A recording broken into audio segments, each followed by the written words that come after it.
Kiddushin Daf Yud Zayin. Aujourd'hui, je suis intéressé à m'attarder sur une phrase qui a été ramenée à la fin du Daf précédent, c'est Zayin Amud Bet.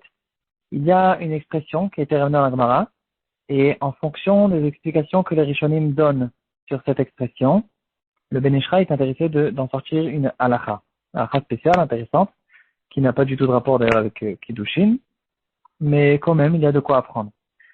L'expression est la suivante, Yud Krat Kachazina Hacha. On ne comprend pas trop ce que cette phrase veut dire. Et Rashi nous explique, Yud Krat, Kachazina Hacha veut dire, bon, ça on comprend, Kachazina Hacha ça veut dire, on trouve ici un phénomène, et qui est un phénomène qu'on peut surnommer Yud Krat. Alors Rashi dit, Yud c'est la plus petite lettre de l'alphabet, Krat ça veut dire une grande ville. Et donc ça veut dire, ici il y a quelque chose qui a perdu sa proportion, ça a été disproportionné, une halakha supplémentaire qui a été écrite en trop. Et donc c'est un tout petit chidouche qu'on en a fait toute une histoire.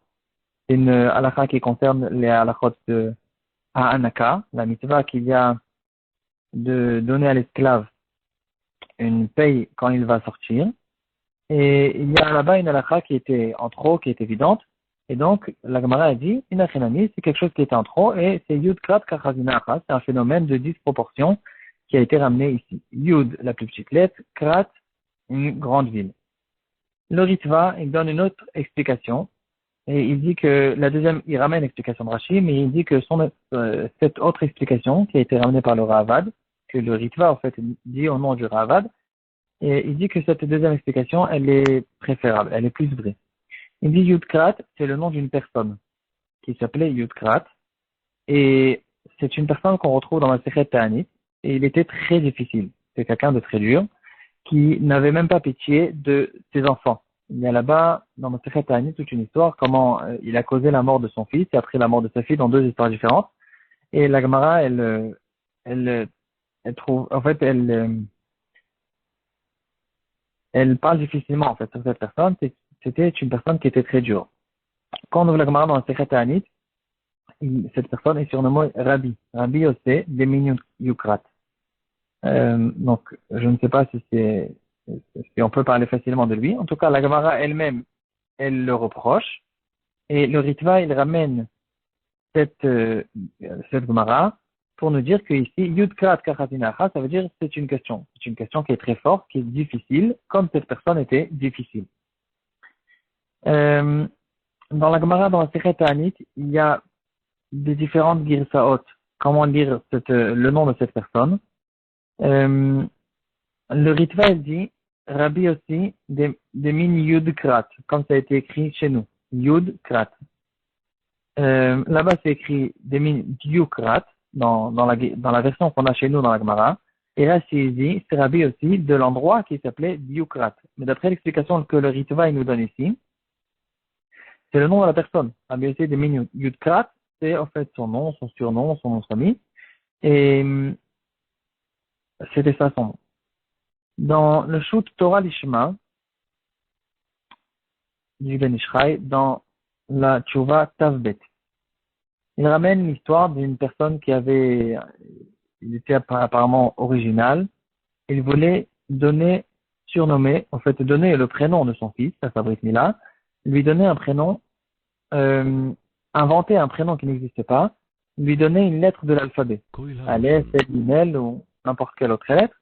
Et c'était ça le prénom qu'il voulait donner à son fils. Il aimait bien certaines lettres, ou bien si son fils il était bête, il voulait l'appeler bête, ou tête s'il avait une bonne tête, ou bien s'il voulait qu'il soit tzaddik, alors tzaddik. Bon, en tout cas, le Ben Ish Chai ne nous dit pas quelle était la lettre qu'il a choisie, mais la question qui a été ramenée chez Ben Ish Chai, est-ce qu'on peut nommer nos enfants avec des noms de l'alphabet? Parce que cette personne était intéressée de le faire, et ses copains ils lui ont dit, mais c'est quelque chose qu'on n'a jamais vu, on n'a pas trouvé du tout des noms des lettres de l'alphabet, et donc on ne peut pas le faire. Le Ben Ish Chai il permet, il dit qu'il peut faire, et d'ailleurs c'est pas vrai que on a trouvé personne qui était nommé par des lettres de l'alphabet, parce que il y a dans certains endroits où on retrouve des rabbanim, des gens qui s'appelaient Yud. Donc une des références c'est chez nous. Si on dit que c'est pas chez nous, en fait, dans la Gemara qu'on a citée dans Masechet Ta'anit, si on dit que Rabbi aussi de Minyukrat, euh, il s- si, d'abord, il faut que la version elle soit Yud Krat en deux mots, et en plus, il faut que ce soit son nom et pas le nom de sa ville. Mais le Ben Ishraï, il a trouvé d'autres endroits qui sont beaucoup plus explicites. Deux dapim avant, dans Masechet Ta'anit, Dafkafbet Amutbet, on ramène euh, une memra qui a été ramenée au nom de Rav Yud. Dans la Gemara, c'est écrit entre parenthèses Rav Yud. Donc là-bas aussi, il y a des différentes versions, mais en tout cas, là-bas, c'est clair. Il y a un certain Rav qui s'appelle Rav Yud. Euh, D'ailleurs, c'est quoi la Memra qui a été dite là-bas? C'est une Memra très connue. Achivlu siktotechem enomardai. Varikoti lachem bachat lidai. Jusqu'à que la bracha soit tellement grande qu'on demande à Hachem qu'elle s'arrête. Elle est trop grande. En tout cas, le Ben Ishraï, il prouve de cette Gemara. Il y a encore d'autres endroits où on dirait qu'il y avait des rabbinim qui portaient des noms de lettres de l'alphabet. Euh, à la fin de la Sechet Avot, il y a deux Tanaïm qui portent les noms suivants, Ben Bagbag et Ben He He. Donc on voit que le père de ce Tana, il s'appelait He He, He Aleph, donc c'est la lettre He. Et donc on dirait encore une fois, on a trouvé quelqu'un qui portait les noms de l'alphabet. Euh, Ici aussi, ça se discute parce qu'il y a d'autres explications. Qu'est-ce que c'est ce nom bizarre de Ben Hehe? Par exemple, dans le Tospot Yom Tov, il dit que c'était un surnom, c'est pas vraiment le nom de son père, parce qu'au fait, ce Tana n'était pas, son père était un goy, lui c'était un guerre, et c'est pour ça qu'il a été surnommé Ben Hehe, parce qu'il avait peur c'était un endroit où apparemment c'est dangereux de devenir guerre, de se convertir. Et donc, il s'est surnommé Ben Hehe. Pourquoi? Parce que c'est le fils d'Avraham Avinu et Sarah Imenu, qui étaient les premiers guérim. Donc, tout le temps, dans les guérim, on les appelle un tel le fils d'Avraham ou le fils de Sarah, ou quand on les fait monter à la Torah, etc. Parce que Avraham, c'est le père de tous les guérim, Sarah, c'est la mère de tous les guéros. Et donc, il s'est surnommé Ben Hehe, parce que Avraham et Sarah on leur a rajouté la lettre He dans leur nom. Abraham qui s'appelait Avram au début, on a donné Abraham. Sarah qui s'appelait Sarah, et on lui a mis un He à la place du Yud. Et donc il s'est surnommé Ben He, parce que c'était un certain danger de publier le fait qu'il était guerre. Et en fonction de ça aussi, il explique Ben Bagbag. Pourquoi Ben Bagbag? Parce que c'était un descendant de Guérim. Ses parents, ils étaient Guérim. Et Bagbag, Bet Gimel, c'est fait 2 plus 3, ça nous donne 5, c'est la lettre He. Et ici aussi, il y a un remède sur le He et le He qui a été rajouté à Abraham et Sarah.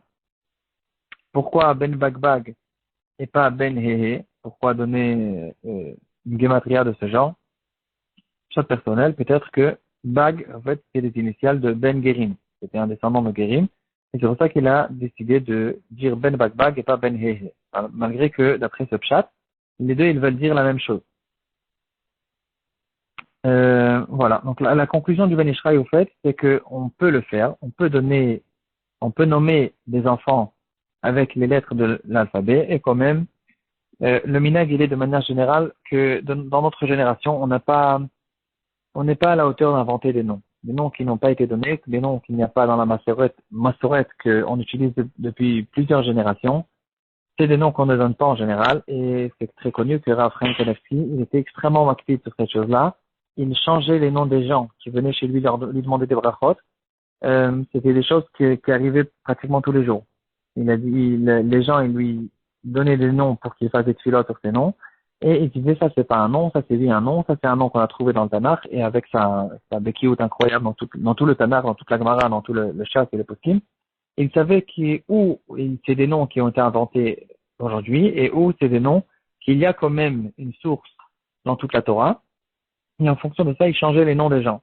Donc il était très marqué là-dessus. Aujourd'hui, le ménage de manière générale, c'est d'utiliser des noms qui sont connus, des noms d'abord pas des noms où l'enfant il aura honte plus tard, à cause que c'est un nom bizarre, mais en plus de ça, de ne pas inventer des noms, de donner des noms qui sont utilisé depuis beaucoup de générations par des tzadikim, etc., pour ne pas ne pas rentrer dans les doutes et ne pas rentrer dans les problèmes.